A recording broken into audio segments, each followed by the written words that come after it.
Градскиот трговски центар, Македонската опера и балет и Националната универзитетска библиотека Свети Климент Охридски засега се спасени од барок. Денеска уставните судии со мнозинство гласови одлучија да поведат постапка за испитување на уставноста на членот 50 од Законот за просторно и урбанистичко планирање и донесоа времена мерка со која се запираат сите активности на владата. Европскиот центар за правата на ромите од Будимпешта нотира уште еден случај, втор во еден месец, на сомнителна смрт на младо момче од ромска етничка припадност во затвор во Македонија и за случајот ќе покрене соодветна судска постапка. Организацијата најавува дека ќе обезбеди правна поддршка за семејството Јусинови и истовремено врши мониторинг на случајот преку своји теренски работници.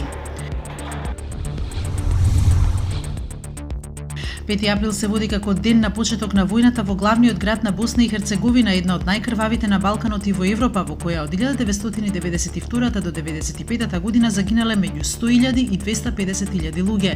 На тој ден, 1992 година, во текот на демонстрациите за мир, убиени се две девојки од Сараево, Суада Делберовиќ и Олга Сучич, кои беа првите жртви на оваа војна.